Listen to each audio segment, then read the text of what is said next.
안녕하세요, 서쌤입니다. 기기요소 세 번째 전동용 기기요소입니다. 전동용 기기요소는 계산 문제가 많이 출제가 됩니다.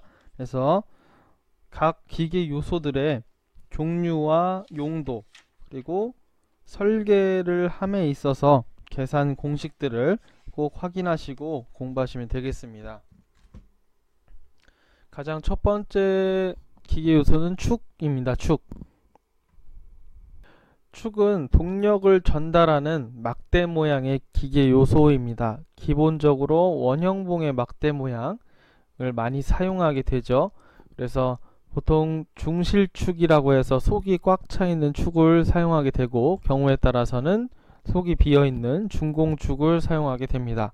중요한 사항은 이 축을 설계할 때 고려할 사항인데요. 강도, 축이 하중에 충분히 견딜 수 있어야겠죠. 그리고 강성이 좋아야 합니다. 충격이나 아니면 비틀림 작용에, 비틀림 하중에 견딜 수 있는 능력이 좋아야 합니다. 그리고 진동을 잘 버티어야 하고요. 그리고 부식 되면 안 되겠죠. 방식 처리를 해서 부식에 강하게 만들 수 있어야 합니다. 그리고 온도, 열 응력에 영향을 받을 수가 있는데요. 고온에서 열 팽창이 작으면 좋겠죠. 그래서 온도도 반드시 고려해야 하는 사항입니다. 이러한 축의 종류는 한번 참고해서 읽어보시면 좋겠습니다. 그래서 이 축과 축을 이어주는 부품이 바로 커플링입니다. 여러 개의 축을 어떤 부품을 이용해서 이렇게 이어주는 기계 요소를 커플링이라고 합니다. 그래서 한 축의 동력을 커플링을 통해서 다른 축에도 이어주는 그런 역할을 하게 되죠. 커플링의 종류도 여러 가지인데요. 여러 가지 종류 중에 중요한 것만 언급하고 지나가겠습니다. 네. 다른 커플링들은 이제 보기로 많이 나오므로 어떤 것이 있는지 한번 확인해 보시고요. 시험 문제 자주 출제되는 커플링은 올덤 커플링이 있습니다. 그래서 두 축이 조금 어긋나 있는 경우에 축선이라고 하죠. 축의 중심이 약간 어긋나 있는 경우에 많이 사용합니다. 원판에 직각 방향의 키홈을 넣은 원판을 조립해서 각속도 변화 없이 동력을 전달시키는 커플링을 올덤 커플링이라고 합니다. 여기서 중요한 것은 원판에 키가 직각 방향의 키가 있고, 그리고 각속도의 변화 없이 동력을 전달시킨다. 이런 특징들을 알아두시면 좋을 것 같습니다. 그리고 유니버셜 조인트도 시험 문제 자주 출제가 됩니다. 그래서 중심선이 교차하고 있는데 사용하는 축 이음입니다. 중심선을 기준으로 한 축은 이렇게 되어 있고요. 다른 축은 이렇게 연결되어 있죠. 이 축이 유연하게 각도에 상관없이 이렇게 연결되어 있는 커플링이 되겠습니다. 하지만 최대 각도, 벌려지는 각도가 30도까지만 유지되는 특징이 있습니다. 다음은 클러치입니다. 클러치는 동력이 전달되는 원동축과 종동축의 이 동력 전달을 끊어주기도 하고 이어주기도 하는 기계 요소입니다. 그래서 경우에 따라서 동력을 이어주기도 하고 필요에 따라서 동력을 끊어주는, 단속시키는 역할을 하는 기계 요소입니다. 그래서 여러가지 클러치 종류들이 있는데요. 맞물림 클러치가 가장 일반적이고 시험 문제에 많이 출제가 됩니다. 그래서 이렇게 네모 사각 모양의 턱이 존재하는 클러치 기계 요소입니다. 그래서 이쪽이, 오른쪽이 모터에 연결되어 있다, 동력이 전달되는 원동축이다 라고 하면 오른쪽 클러치를 밀어붙여서 접속을 시키면 두 클러치가 이어지겠죠. 그러면 원동축이 회전함에 있어서 종동축도 같이 회전하게 되는 역할을 하고요. 그리고 이 클러치를 떼게 되면, 띄워쥐게 되면 원동축이 아무리 돌아도 종동축이 돌아가지 않겠죠. 단속이라고 합니다. 그래서 축의 이음과 단속을 반복해서 할 수 있는 그런 기기 요소가 바로 맞물림 클러치가 되겠습니다. 그리고 이 맞물림 클러치는 기계적으로 이제 단속과 접속을 하는 것이고요. 유체 클러치라고 해서 안에 기름이 들어 있습니다. 그래서 터빈 바퀴를 돌리게 되면, 선풍기처럼 돌리기 되면 이 안에 들어있는 유체가 돌아다니게 되면서, 유체라고 하면 뭐 기름이 되겠죠. 기름이 돌아가게 돼서 다른 축의 회전을 돕는, 이렇게 되는 유체 클러치가 있습니다.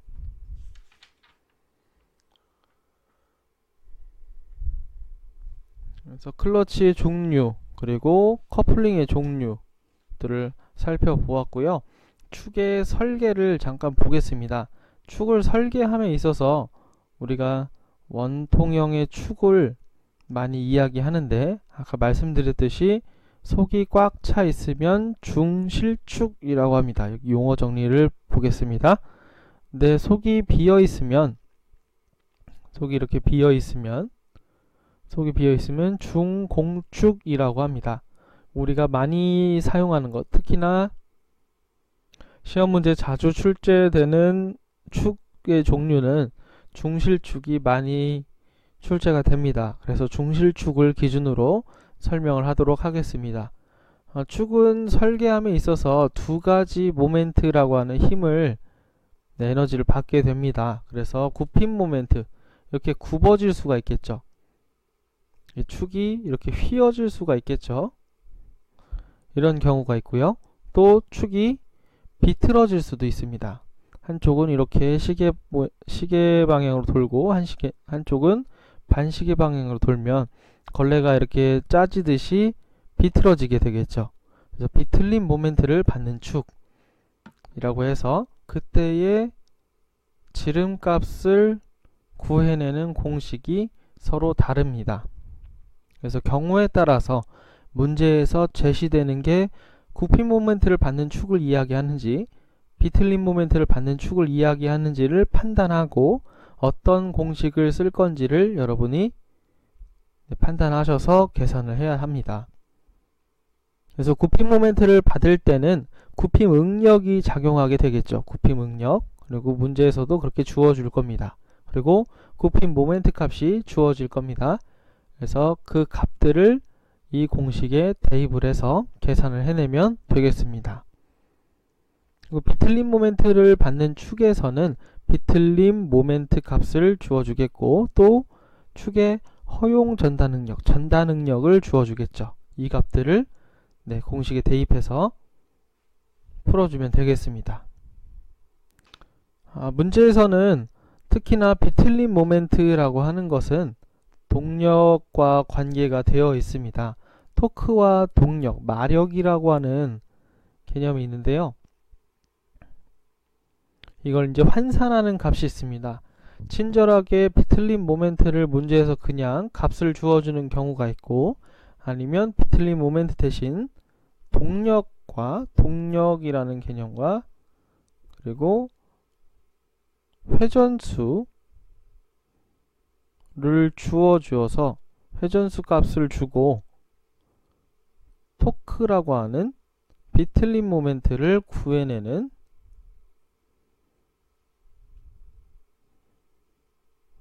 비틀림 모멘트를 구해내어서 이 값을 공식에 집어넣는 이런 유형의 문제들이 나옵니다. 그래서 여기에 있는 축에 전달되는 동력과 모멘트의 관계를 꼭 알아두셔야 하는데요. 문제에서 주로 자주 나오는 단위로는 비틀림 모멘트의 단위로는 킬로그램 곱하기 밀리미터 단위가 많이 나옵니다. 그리고 동력에서는 HP라고 하는 홀스 파워죠. 마력이라는 단위가 나오고, 또는 동력의 단위로는 킬로와트라는, 전기에서 많이 사용하는 킬로와트라는 동력의 단위가 많이 나옵니다. 회전수의 단위에는 RPM이 있죠. RPM 분당 회전수, 네, 레볼루션 퍼 미니트의 줄임말이죠. 네, 이렇게 해서 이 관계를 알아야 합니다. 이 관계를 나타내는 식이 여기 있습니다. 그래서 이 공식을 꼭 외우셔야 합니다.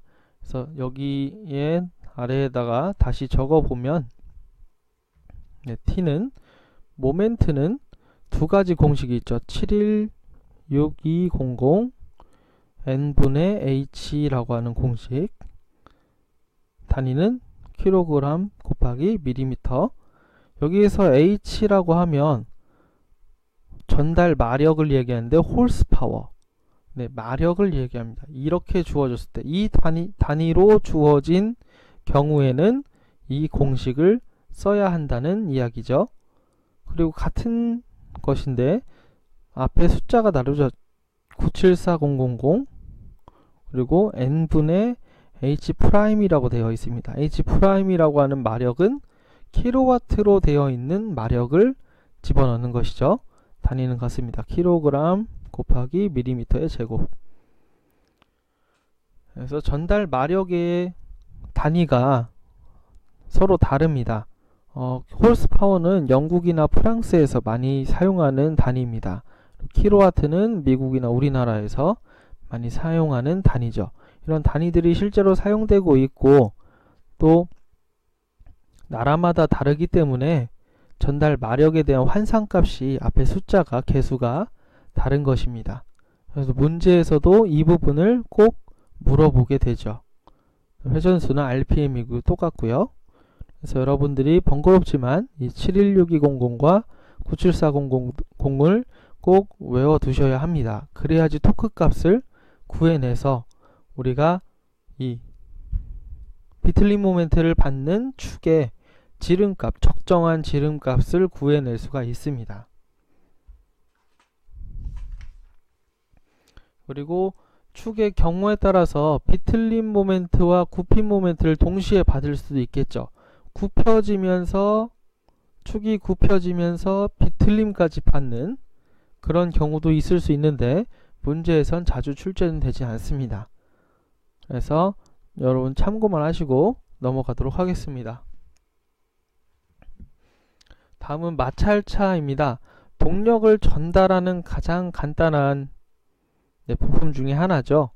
그래서 마찰력을 이용해서 두 축 사이에 동력을 전달하는 장치입니다. 그래서 왼쪽에 그림을 보시면 이렇게 바깥 지름을 이용해서 외접이라고 하죠. 바깥을 맞닿게 해서 그 마찰력으로 동력을 전달하는, 그래서 모터와 이어져 있는 동력의 원래 동력이 전달하는 축을 원동축이라고 하고요. 동력이 전달되는 축을 종동축이라고 합니다. 그래서 원동축과 종동축을 마찰을 이용해서 동력을 전달하는 기계 요소가 바로 마찰차가 되겠습니다. 속도비는 여러분 참고해 보시고요. 이 중심거리를 구하는 문제가 많이 출제가 됩니다. 그래서 외접의 경우는 이렇게 이 공식이 사용되고요. 내접의 경우도 가끔 나오는데 지금 공식이 틀려 있습니다. 이게 아니고 이게 마이너스입니다. 마이너스. 네, 죄송합니다. 이 마이너스 부분은 수정을 꼭 반영하도록 하겠습니다. 마이너스로 꼭 알아두시길 바랍니다. 공식으로 알아두셔도 좋지만 그림으로 이 중심거리는 그림으로 아는 게 더 확실합니다. 예를 들어서 한번 보겠습니다.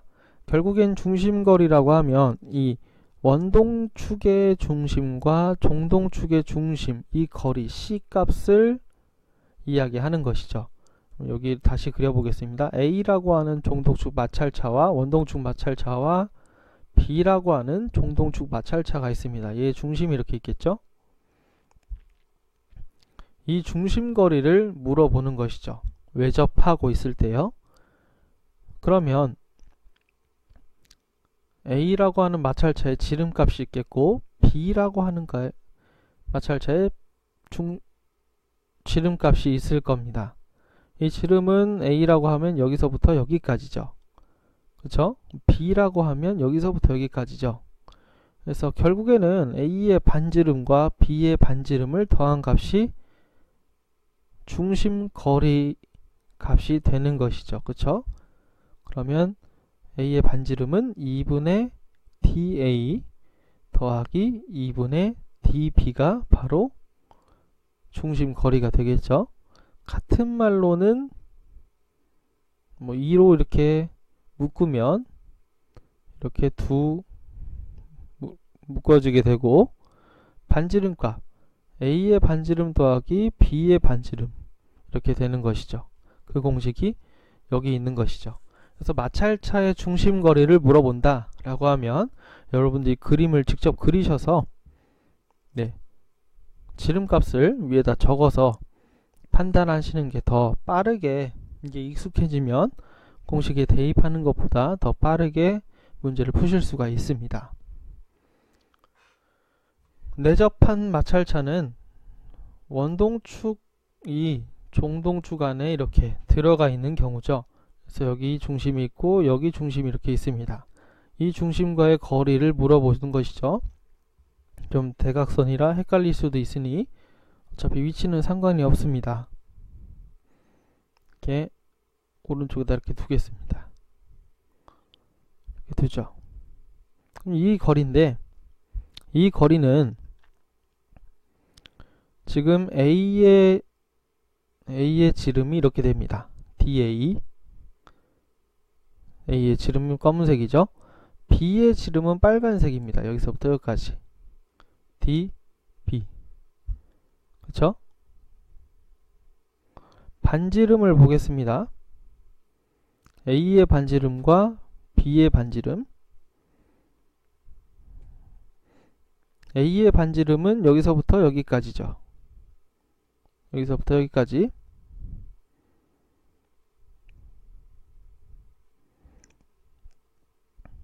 A의 반지름은 여기서부터 여기까지. B의 반지름은 여기서부터 여기까지죠. 그쵸? 그러면 우리가 중심거리라고 하는 파란색 거리는 결국에는 큰 쪽의 반지름을 작은 쪽의 반지름으로 뺀 값이겠죠. 그쵸? 네, 그래서 이 공식이 나오는 것이죠. 큰 쪽의 반지름을 작은 쪽의 반지름으로 뺀 값이죠. 네, 그 공식이 이렇게 되겠습니다. 그래서 내접의 경우와 외접의 경우 중심거리를 구하는 원리를 꼭 알아두시길 바랍니다. 다음은 기어입니다. 마찰차는 마찰을 통해서 동력을 전달하는 반면에 구조가 간단하고 공간을 많이 차지하지는 않지만 속도비가 일정하지 않고 슬립이라고 해서 미끄럼이 발생하게 됩니다. 그를 보완해 주는 게 바로 기어라고 하는 기계 요소죠. 기어는 마찰차에서 돌기 모양 기어 이빨을 만들어서 이 기어 2를 물림으로 물려서 회전해서 동력을 전달하는, 그래서 미끄럼이 생기지 않기 때문에 일정 속도비로 그리고 큰 회전력을 전달할 수 있는 부품입니다. 기계에서는 상당히 중요한 기계 요소죠. 네, 그래서 기어에 대한 내용은 꼭 빠지지 않고 문제 출제가 되게 됩니다. 기어의 각부 명칭들을 한번 보겠습니다. 우리가 기어를 보게 되면 빨간색 기어 이빨이 있고요. 지금 그림에. 그리고 파란색 기어 이빨이 있습니다. 파란색 기어 이빨. 얘네들이 만나는 부분을 이렇게 검은색으로 표현해 보죠. 만나는 부분을 결국에는 이 만나는 부분이 가장 큰 힘이 전달돼서 동력을 전달시키는 역할을 합니다. 그래서 얘네들의 의미가 있으므로 이 점들을 계속 쭉 이어서 원을 그려보면 이 피치 원이라고 하는 이 원이 그려집니다. 그래서 원동축에 피치원이 있고 종동축에도 이런 피치원이 존재하겠죠. 피치원은 눈에 보이지 않는 가상의 원이죠. 그렇죠? 그래서 피치원의 개념을 설명해 드렸습니다.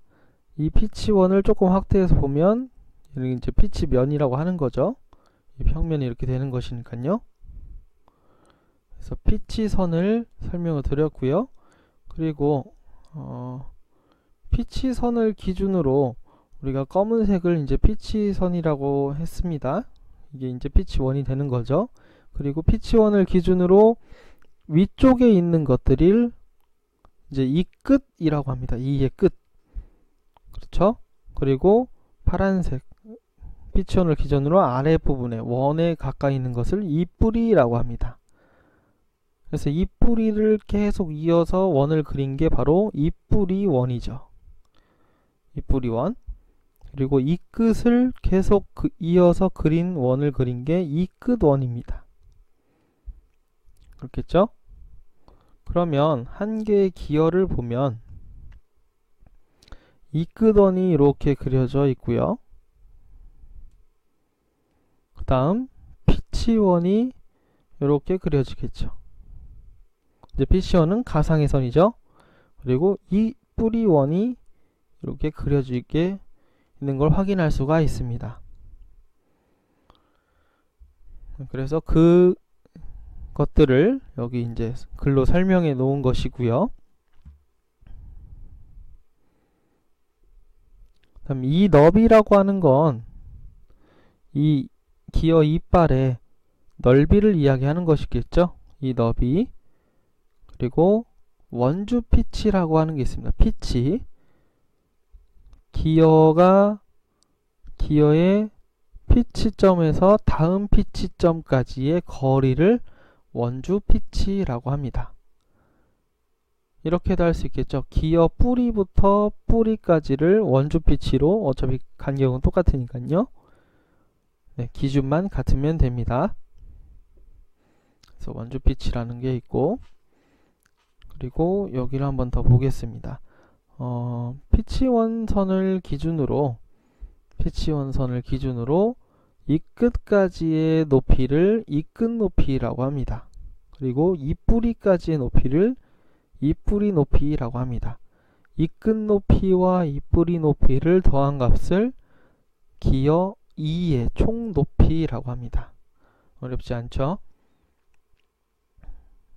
그래서 이 끝 높이, 이 뿌리 높이, 그리고 총 이 높이, 얘네 둘을 더한 값이 바로 총 이 높이가 되는 것이죠.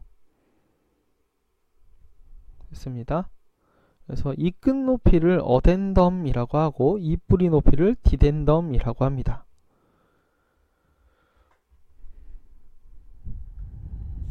그런 다음에 이제 기계 공작할 때 많이 언급을 할 건데요. 지금은 이 기어와 기어 사이에 틈이 존재하지 않죠. 그쵸? 틈이 없는 잘 만들어진 기어라고 할 수 있는데, 실제로 기어를 이제 만들다 보면 여기 이제 틈이 발생하게 됩니다. 기어가 만약에 이렇게 움직인다고 하면, 이렇게 돌아간다고 하면 뒷틈이 발생하게 되는데요. 이 뒷틈을 백래시라고 합니다. 백래시라고도 하고 백래시라고도 합니다. 우리말로 하면 뒷틈입니다. 기어의 뒷틈. 그럼 얘가 유격이 생긴다는 얘기죠. 공간이 생긴다는 얘기죠. 여기가. 그러면 동력 전달이 조금 허공에서 움직이는 조금 틈이 있다는 이야기입니다. 그러니까 이제 결함으로 발생하게 되는 것이죠.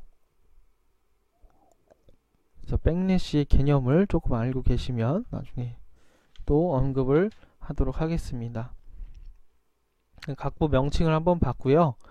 그리고 치형 곡선, 이 이빨에 만들어지는 곡선이 두 가지 종류가 있습니다. 한번 읽어보시면 좋겠습니다. 그리고 이의 간섭이라고 해서 결함을 한번 보겠습니다. 이렇게 기어를 만들어서 구동을 시키게 되면 이와 이 사이에 간섭이 일어납니다. 네, 한쪽에 있는 기어와 다른 쪽에 있는 기어를 맞물렸을 때 기어의 높이가, 이 높이가 달라서 기어를 파먹는 현상이 나오는데요. 지금 같은 경우는 상관이 없지만 지금은 또 이 끝 틈새가 있어서 기어가 닿을 일이 없죠. 이쪽 빨간색이 있는 기어가 반대쪽 기어의 끝을 닿게 해서 결함을 일으킬 염려가 없는데, 이 기어가 더 이렇게 길다고 하면 맞물려 돌아갈 때마다 이 부분이 점점 깎여 나가겠죠. 그렇죠? 그래서 이 부분이 계속 닿는 현상을 이의 간섭이라고 하고, 계속 닿음으로 인해서, 마찰로 인해서 이 부분 아래쪽이 이 부위가 깎여 나가는 것을 언더컷이라고 합니다. 그래서 언더컷을 방지하기 위해서는 전위 기어라고 해서 이 위치를, 이 뿌리가 조금 높은 것을 뭐 깎아준다던가 아니면 위치를 조금 더 위로 해서 돌아가게 만드는 전위 기어를 사용하게 됩니다. 그래서 그에 대한 내용이 여기 이해 간섭과 언더컷 개념을 설명해 드렸습니다. 그래서 언더컷을 방지하기 위해서는 전위 기어라는 걸 사용한다. 이렇게 알아두시면 되겠습니다. 그리고 기어와 관련된 공식들이 있는데요. 제일 중요한 게 모듈입니다. 네, 기어를 크기를 정하는 수치입니다. 기어의 2의 크기를 정하는 수치로 단위는 따로 있지 않습니다. 그래서 이 공식을 외워야 됩니다. D는 MZ. D라고 하면 피치 원 지름. 아까 가상의 원, 검은색 원을 그렸었죠. 그 원을 이야기하고요. 원의 지름을 이야기하고요. M이라고 하는 것은 모듈. 기어의 2를 크기를 정하는 수치. 모듈이라고 하고, 그리고 Z는 기어 2의 수입니다. 기어 이빨의 수. 그래서 이 공식을 꼭 알아두시길 바랍니다. 문제는 어떤 유형의 문제가 나오냐면, 여기에서 이제 두 가지 변수를 주고, 두 가지 수치를 주고 한 가지를 구해내는 그런 계산 문제들이 나오게 됩니다.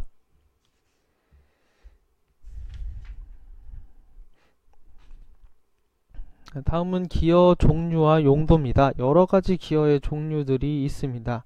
그 중에서 이제 한 번씩 읽어보시고, 가장 기본적인 건 스퍼기어죠.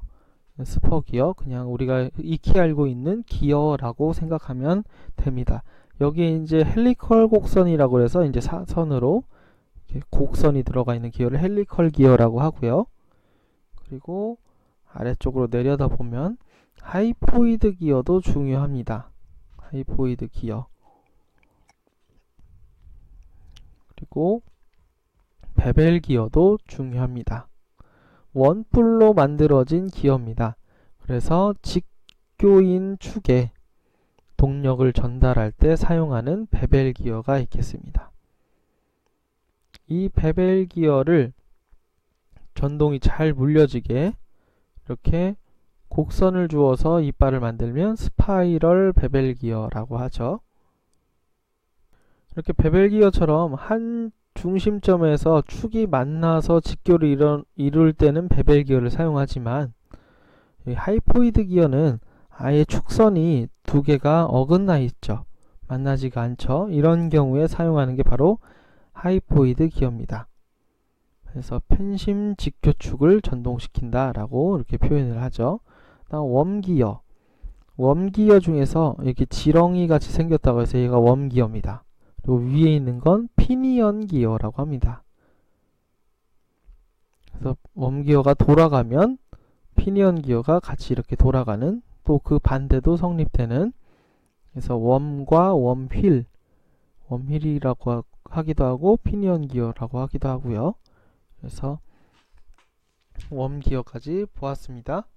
그 다음 레칫 휠이라고 하는 것도 자주 나옵니다. 우리가 레칫 휠이라고 그래서 이 휠을 이야기합니다. 레칫 휠, 기어인데요. 한쪽으로만 돌아가는 기어입니다. 이쪽 방향, 시계 방향으로는 돌아가는데 반시계 방향으로는 이 폴이 막고 있어서 반시계 방향으로는 거꾸로 돌아가지 않는 그런 역할을 하는 레칫 휠입니다. 어디 많이 쓰이냐면 우리 배드민턴이나 아니면 족구대 네트를 지탱하고 있는, 네트를 이렇게 받쳐주고 있는 기둥 옆에 붙어 있는 게 바로 레칫 휠입니다. 그 다음 제네바 기어.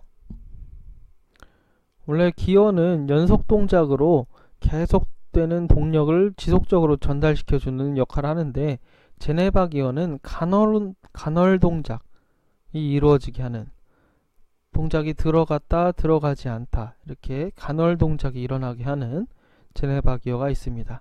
이 기어의 구동을 보고 싶으시면 유튜브나 아니면 다른 동영상 파일에 들어가셔서 제네바 기어의 구동을 한번 보시면 바로 이해가 되실 겁니다. 한번 참고해서 확인해 보시길 바랍니다. 다음에 중심거리를 구하는 공식이 자주 나오죠. 이 중심거리를 구하는 공식은 제가 마찰차에서 말씀드린 내용과 똑같습니다.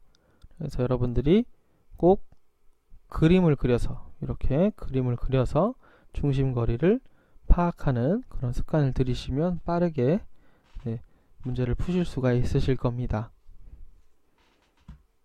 다음은 베어링입니다. 베어링은 축을 받쳐주고 축을 지탱해주고 그리고 회전을 원활하게 하는 기계 요소죠. 그래서 두 가지 역할을 합니다. 축을 받쳐주기도 하고 회전을 원활하게 하는 기계 요소입니다. 그래서 베어링이 이렇게 원통 형식으로 이렇게 되어 있죠. 그렇죠? 여기 이제 축을 끼워서 사용하게 되는 것이죠. 여기 이제 바퀴를 더 큰 걸 끼워서 더 회전이 용이하게 하는 지금 빨간색 부분을 베어링이라고 하는 것입니다. 이 베어링이 축이 베어링에 끼워져 있는 접촉되어 있는 부분을 저널이라고 합니다. 그래서 베어링이 접촉된 축 부분을 저널이라고 한다. 베어링과 맞닿아 있는 부분을 저널이라고 합니다. 이렇게 접촉면에 따라서 미끄럼 베어링과 구름 베어링으로 나눌 수 있습니다. 베어링은 크게 미끄럼 베어링과 구름 베어링으로 나눌 수 있습니다. 하중 방향에 따라서도 나눌 수 있습니다. 레이디얼 베어링, 그리고 스러스트 베어링, 그리고 원뿔 베어링 이렇게 세 개로 나눌 수가 있습니다. 그래서 축의 직각 방향의 하중을 받는다라고 하면 이런 형식입니다. 레이디얼 베어링은 이제 베어링을 정면에서 보았을 때 이렇게 빈 공간이 있겠죠? 축의 직각 방향이라면 원주 방향, 이 방향으로 하중을 받는 베어링을 이야기합니다. 우리가 보통 자동차의 바퀴에 끼워져 있는 베어링이 레이디얼 베어링에 속하겠죠. 베어링이 이렇게 있고 이렇게 되어 있겠죠. 베어링이 이렇게 되어 있고 안에 축이 이렇게 끼워져 있을 겁니다. 이 베어링 안에 축이 끼워져 있고 이 베어링과 축 사이에 이제 바퀴가 이렇게 끼워질 텐데요. 바퀴가 이렇게 끼워지겠죠. 그림을 조금 이상하게 그렸지만 아무튼 지금 축을 받치고 있는 힘이 존재하게 되죠. 이 베어링은 축의 하중을 이렇게 받치고 있죠. 그리고 바퀴의 하중도 이렇게 받치고 있습니다. 그래서 축 방향은 이 축의 길이 방향을 이야기하는 것이죠. 근데 축의 직각 방향이죠. 축의 직각 방향에 힘을 받고 있는 베어링이 바로 레이디얼 베어링이겠습니다. 스러스트 베어링은 축 방향의 하중을 받는 베어링으로 반대쪽에 그림이 있습니다. 이제 이 부분이 베어링 부분이고요. 얘가 이제 축이겠죠. 근데 하중이 이렇게 작용하는 하중이 있다고 합니다. 그럼 축 방향으로 이 길이 방향으로 하중이 작용되니까 이것은 스러스트 베어링입니다. 스러스트. 그래서 하중이 작용하는 방향에 따라서 이렇게 베어링의 종류를 나누게 됩니다. 그래서 레이디얼 베어링과 스러스트 베어링에 구분하는 분류 방법을 꼭 알아두시길 바랍니다. 그리고 이 축 직각 방향과 축 방향 하중을 모두 받는, 동시에 받는 베어링을 원뿔 베어링이라고 합니다. 원뿔 베어링. 그래서 원뿔 베어링까지 꼭 3개를 알아두시면 좋겠습니다.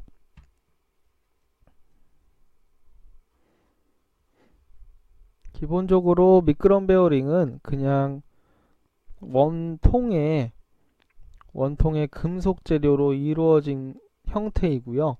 구름 베어링은 외륜하고 내륜 사이에 리테이너라고 하는 장치를 넣어서 이렇게 그림을 보여드리겠습니다. 그래서 이렇게 베어링이 되어 있죠. 그래서 안쪽에 해당하는 이 원이 내륜입니다. 내륜, 축이 끼워지는 부분이겠죠. 그리고 바깥쪽에 이렇게 원에 해당하는 것이 외륜입니다. 외륜, 바깥 바퀴라고 하죠. 그래서 얘는 부품의 몸체, 보스에 해당하는 부분에 끼워지겠죠. 여기 뭐 바퀴가 끼워진다든지 아니면 자동차의 몸통이 끼워진다든지 이렇게 큰 부품이 끼워지는 부분일 것입니다.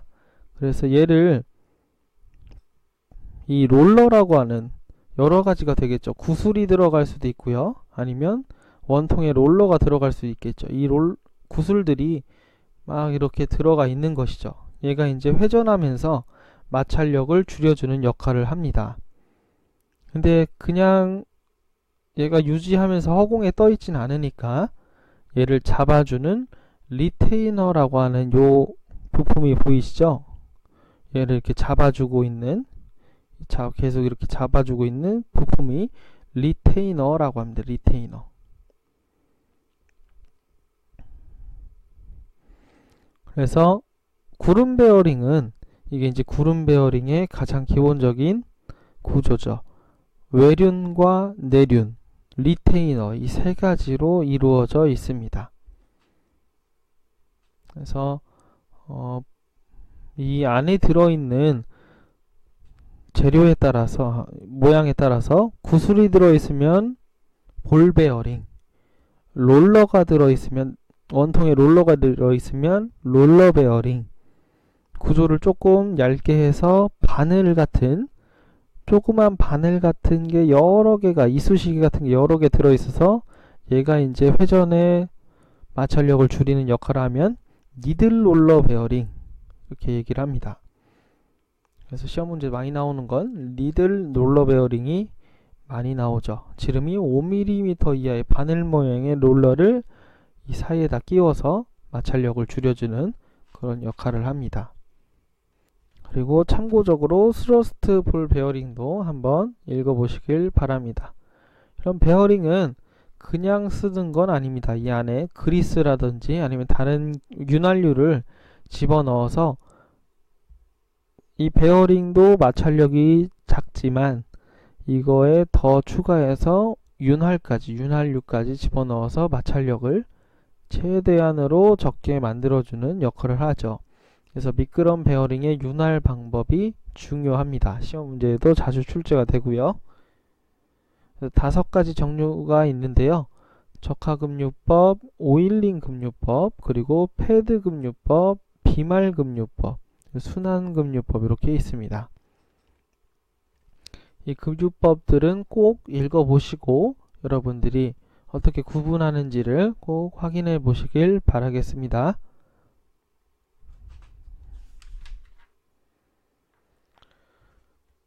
다음은 벨트입니다. 벨트는 벨트 풀리라고 하는 이 벨트 풀리죠. 벨트 풀리를 벨트라고 하는 것에 연결시켜서 동력을 전달하는, 벨트 풀리에 벨트를 걸어서 동력을 전달하는 기계 요소입니다.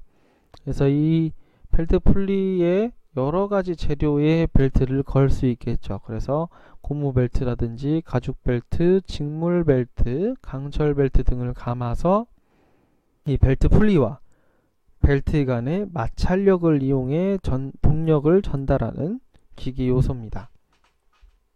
그래서 벨트 전동의 특징이 시험 문제 자주 출제가 됩니다. 속도비가 정확하지는 않죠. 아무래도 마찰만을 이용하기 때문에 정확한 속도비, 그리고 정밀도가 이렇게 보장되지는 않습니다. 그리고 대신 구조가 간단해서 비교적 동력 전달이 양호하다라고 표현하죠. 그 다음, 과하중 시 미끄럼이 일어난다. 너무 큰 동력을 주게 되면 마찰력이 그 큰 동력을 전부 다 전달할 수가 없어서 미끄럼, 이게 슬립이라고 하는 미끄럼이 일어나죠. 오히려 이게 때에 따라서는 안전장치로도 사용할 수 있겠죠. 그렇죠? 과하중이 일어나면 아예 미끄럼이 일어나서 큰 동력은 전달시켜 주지 않는 그런 능력도, 그런 특징도 가질 수 있습니다. 이런 벨트 종류, 벨트 풀리에 걸 수 있는 벨트 종류에는 여러 가지가 있는데요. 한번 종류들을 읽어보시고 어떤 벨트를 쓰는지를 한번 확인해 보시길 바랍니다. 가장 내구성이 좋고 큰 전달을 하는 건 바로 강철 벨트겠죠. 그래서 어떤 벨트질이 어떤 특징을 갖고 있는지 한 번씩만 읽어보시면 되겠습니다. 그리고 이음 효율, 이 이음 효율을 물어보는 문제들도 가끔 나오는데요. 뭐 이렇게 철사로 이 벨트 풀리와 벨트를 철사로 잇거나 아니면 이음새로 잇거나 하는 방법들이지만 아무래도 접착제로 이어서 동력을 전달하는 방법이 가장 크겠죠. 그래서 이음 효율이 가장 큰 건 접착제 이음으로 벨트를 이으는 게 가장 크다는 걸 꼭 확인하시기 바랍니다. 다음 V벨트입니다. 지금까지 말씀드렸던 건 평벨트, 벨트의 폭이 평평한 걸 이야기하고요. V홈으로 벨트가 이렇게 단면을 보면 V자로 이렇게 만들어져 있는, 그리고 벨트 풀리도 그에 따라서 이렇게 V자로 만들어져 있는, 벨트 풀리 단면이요, 이렇게 만들어져 있는, 여기 이제 벨트를 이렇게 거는 것이죠. 양쪽으로요, 이렇게. 그렇죠? 이 벨트를 V벨트라고 합니다. V벨트는 아무래도 마찰력이 크겠죠. 닿는 면적이 더 크니까요. 일반적인 평벨트는 아래 부분만 마찰력이 닿는 반면에 V벨트는 3면으로 이렇게 3면으로 마찰력이 가해지게 돼서 더 큰 회전력을 전달할 수 있고요. 그리고 평벨트는 좌우로 진동이 가게 되면 벗겨질 위험이 있는데 V벨트는 아예 묻혀 있죠. 그래서 벗겨질 일이 없고 운전이 정숙하다, 그래서 진동이 별로 없고요. 충격을 완화시키는 작용을 하고 지름이 작은 풀리에서도 사용할 수 있고 서치 면적이 좁으므로 사용이 편리하다. 이렇게 V벨트의 특징도 꼭 알아두시길 바랍니다. 이 벨트를 좀 더 큰 동력으로 그리고 정확한 속도비로 동력을 전달시킬 수 있는 기계 요소가 바로 체인이죠. 체인 전동의 특징 꼭 알아두시고, 미끄럼을 일으키지 않죠. 체인은 정확한 속도비를 전동시킬 수 있다. 그리고 수명이 긴 게 큰 장점입니다. 그리고 큰 동력이 전달이 가능하다. 그리고 전동 효율이 높다. 그리고 두 측이 평행한 경우에만 체인 전동이 가능하다. 이렇게 전동의 특징 꼭 알아두시길 바랍니다. 체인 종류에는 롤러 체인이 시험 문제 자주 나옵니다. 일반적으로 우리가 알고 있는 체인 종류, 이렇게 생긴 체인이죠. 그래서 저속 회전에서 고속 회전까지 넓은 범위에서 사용하는 롤러 체인이 가장 많이 사용된다. 하지만 알아두시면 되겠습니다. 오늘 배운 내용과 관련해서 기출문제들을 이렇게 정리해 보았습니다. 선반기능사, 밀림기능사 통틀어서 2문제 이상씩은 꼭 출제가 되는 중요한 부분입니다. 그래서 각 기계 요소들, 전동용 기계 요소들의 종류와 그리고 어떤 기계 요소들은 계산하는 문제가 있었죠. 특히 축, 그리고 기어와 마찰차의 중심거리를 구하는 공식들, 그런 것들을 신경 써서 공부를 하시면 도움이 되실 겁니다. 네, 감사합니다.